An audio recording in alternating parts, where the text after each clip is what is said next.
राधे कृष्णा। मैं डॉक्टर पुष्पा भोज आपका अपने यूट्यूब चैनल अमृतवाणी में स्वागत करती हूँ। आज का मेरा जो विषय है वह है नवधा भक्ति। नवधा भक्ति को करके यानी 9 प्रकार की भक्ति करके हम अपने जीवन में भगवान की कृपा सुख शांति को प्राप्त कर सकते हैं। ये जो 9 प्रकार की भक्ति है इसका वर्णन श्रीमद् भागवत पुराण में बड़े सुंदर शब्दों में किया गया है। सर्वणम कीर्तनम विष्णु स्मरणम पाद सेवनम अर्चनम वंदनम दास्य सख्य आत्मनिवेदनम। इस 9 प्रकार की भक्ति को हम अपने गृहस्थ जीवन में भी आसानी से या किसी भी कार्य को करते हुए कर सकते हैं। ये भक्ति के जो सरल 9 रूप है उसमें पहली है श्रवणम भक्ति यानी सुनना, जो कि आज के समय में सबसे मुश्किल काम लगता है। सब अपनी ही सुनाना चाहते हैं, कोई किसी की बात को सुनना नहीं चाहता। इसलिए हमें सबसे पहले जो मुख्य चीज़ है वह सुनना। सुनने के बाद ही हम सब कुछ जान पाते हैं। इसलिए यहाँ पर अच्छे लोगों की संगति करके, भगवान के भक्तों की संगति करके हम भगवान की लीला कथाओं को सुन करके भगवान की श्रवण भक्ति को कर सकते हैं। श्रवण भक्ति करने वाले जो मुख्य पात्र थे वह थे परीक्षित जी, जिन्होंने अपने जीवन में 7 दिन भगवान की लीलाओं को सुनकर ही मुक्ति को प्राप्त कर लिया था। हम सभी के जीवन में भी 7 ही दिन होते हैं। हर 7वें दिन हर किसी की मृत्यु होनी है। जैसे सोमवार, मंगल, बुध, फिर वही 7 दिन आने हैं। तो इसलिए हमें भी अच्छी चीज़ें सुन करके श्रवण भक्ति करके अपने जीवन को सफल बनाना चाहिए। फिर जो दूसरी भक्ति है वह है कीर्तन भक्ति। कीर्तन भक्ति करने वाले मुख्य पात्र जो थे वो थे सुखदेव जी। कीर्तन का अर्थ ही है हमेशा स्तुति करना। वेदों में इसे स्तुति कहा गया है। स्तुति किसी भी रूप में, हम सूर्य की भी स्तुति करते हैं, हम चंद्रमा की स्तुति करते हैं, हम प्रकृति की स्तुति करते हैं, भगवान की लीलाओं कथाओं किसी भी रूप में उस परम शक्ति की स्तुति करना कीर्तन भक्ति कहा जाता है। ये कीर्तन भक्ति करने वाले सुखदेव जी थे। सुखदेव जी ने कीर्तन भक्ति को करके अपने जीवन में उस परम पद को प्राप्त कर लिया था। तीसरी जो भक्ति है वह है स्मरणम भक्ति। स्मरणम यानी याद करना। हम दिन भर न जाने क्या क्या सोचते रहते हैं, अनेकों चीज़ें हमारे दिमाग में चलती रहती है और पता नहीं क्या क्या हम याद करते रहते हैं। इसलिए क्यों ना हम भगवान की लीलाओं को, कथाओं को या भगवान के नाम को या उनके प्रतीक रूप जो चिन्ह हैं उनको याद करके अपना समय अच्छा बना सकते हैं, जीवन में सुख शांति को प्राप्त कर सकते हैं, भगवान की परम कृपा को भी प्राप्त कर सकते हैं। जो स्मरणम भक्ति करने वाले या जो स्मरण भक्ति करने वाले जो पात्र थे वह पात्र थे प्रहलाद जी। दुख हो सुख हो हमेशा प्रहलाद जी भगवान को याद करते थे, विष्णु की आराधना करते थे। राक्षस कुल में जन्म होने के बाद भी उन्होंने भगवान के नाम को याद करते हुए भगवान को प्राप्त कर लिया था। पाद सेवनम चौथी जो भक्ति है वह है पाद सेवनम। भगवान के जो विग्रह है यानी जो उनकी मूर्तियाँ, रूप, जहाँ भी जो कुछ भी है, उनके जो चरण हैं, उनके चरणों से निकला हुआ जो अमृत है यानी उनकी स्नान कराने के बाद जो उनके चरणों से चरणामृत जो निकलता है उस जल का पान करना, सेवन करना या उनके चरणों की हमेशा सेवा करना ही पाद सेवन भक्ति है। क्योंकि भक्ति ही सेवा है, भक्ति का मुख्य अर्थ ही सेवा है।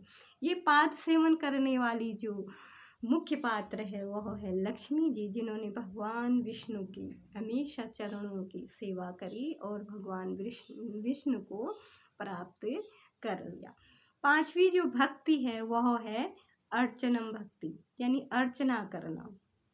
भगवान की अर्चना, रोली, टीका, चंदन इत्यादि लगा के भगवान को सुंदर सुंदर वस्त्र आभूषण पहना करके उनकी अर्चना करना, बत्ती जलाना, आरती उतारना, ये सब षोडशोपचार इसे कहा गया है। इस प्रकार जो भक्ति की जाती है उसे कहा जाता है अर्चन भक्ति, यानी अर्चना करना।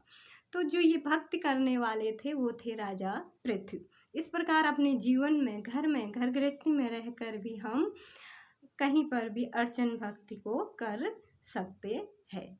उसके पश्चात जो भक्ति है वह है वंदन भक्ति। वंदन भक्ति यानी भगवान की वंदना करना, ये छठी भक्ति कही जाती है नवदा भक्ति में। जो यह भक्ति है वह है भगवान का चरणों का हमेशा उन्हें नमस्कार करना, उन्हें प्रणाम करना। चाहे जहाँ पर भी कहीं पर भी भगवान के कुछ विग्रह हमें दिखते हैं, चिन्ह दिखते हैं, मंदिर, पूजा स्थल, जो कुछ भी दिखते हैं वह क्या है, भगवान के जो रूप में हमें दिखाई देते हैं, तो उन्हें हमें वंदन करना है, प्रणाम करना है। इसमें हम दंडवत प्रणाम भी कर सकते हैं और कैसे भी मन से, हृदय से किसी भी प्रकार भगवान को प्रणाम कर उनकी कृपा को प्राप्त कर सकते हैं। इसके बाद जो अगली भक्ति है वह है सातवीं भक्ति, दास्य भक्ति। दास्य भक्ति जो है दास भाव, अपने जीवन में उस भाव को अपना लेना, मतलब एक दास के मतलब बिल्कुल सब कुछ उन्हें समर्पित कर देना, हमेशा उनकी सेवा में लगे रहना। तो इस प्रकार के जो महान भक्त थे वो थे हनुमान जी। उन्होंने दास भाव से ही भगवान राम की या भगवान की भक्ति करी थी और भगवान के परम पद को प्राप्त कर लिया था। इसी प्रकार अगली जो भक्ति है वह है साख्य भक्ति, सखा भाव। सखा भाव, ईश्वर पे मित्रता का भाव रखना, उनसे एक संबंध स्थापित करना पड़ता है। तो वह संबंध जो रखा था, उनके साथ जो मित्रता का जो भाव रखने वाले जो मुख्य पात्र या जो भक्त थे वो भक्त थे अर्जुन। हमेशा उन्होंने कभी भगवान को भगवान के रूप में नहीं देखा। अब उनके साथ खेलते थे, पढ़ते थे, चलते थे, सोते थे, खाते थे, लेकिन उन्होंने कभी श्री कृष्ण को भगवान नहीं माना, परंतु उन्होंने उनके साथ मित्रता का भाव रखा, एक सच्चे मित्र के भांति उनके साथ हमेशा रहे। तो इसी प्रकार उन्होंने ईश्वर के उस विराट रूप का दर्शन कर लिया, जिसके दर्शन के लिए न जाने कितने जन्म लेने पड़ते हैं। इसलिए इस मित्र का भाव रख के भगवान पर हम उनकी कृपा को प्राप्त कर सकते हैं। इसमें जो अगली जो भक्ति है, नवी जो भक्ति है वह है आत्म निवेदनम। आत्मनिवेदनम भक्ति करके आत्मा से सब कुछ भगवान को समर्पित कर देना, और जो कुछ भी हमें देना पड़े, खोना पड़े, उस पर हमें किसी भी प्रकार से विचलित नहीं होना है।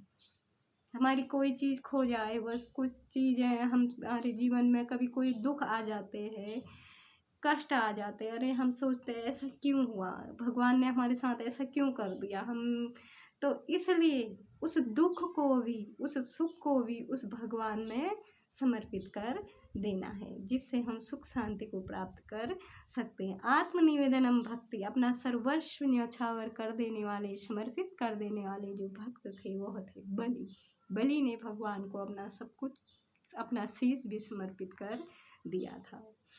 इस प्रकार ये 9 प्रकार की भक्ति करके हम सभी अपने जीवन में सुख को प्राप्त कर सकते हैं, शांति को प्राप्त कर सकते हैं, भगवान के परम पुरुषार्थ जो हमारे जीवन का है उसे प्राप्त कर सकते हैं, मोक्ष को भी प्राप्त कर सकते हैं। इस भक्ति को करने के लिए हमें विशेष समय या विशेष साधनों की कोई आवश्यकता या कोई तप, जप, यज्ञ कुछ भी नहीं करना है। ये साधारण रूप में हम अपने घर में आसानी से कहीं पर भी कर सकते हैं। यह भक्ति का सबसे सरल मार्ग है। यही नवधा भक्ति का उपदेश सबरी ने भी दिया था रामायण में। तो इस प्रकार ये 9 भक्ति का जो श्रीमद् भागवत में वर्णन किया है, ये प्रहलाद जी ने किया है।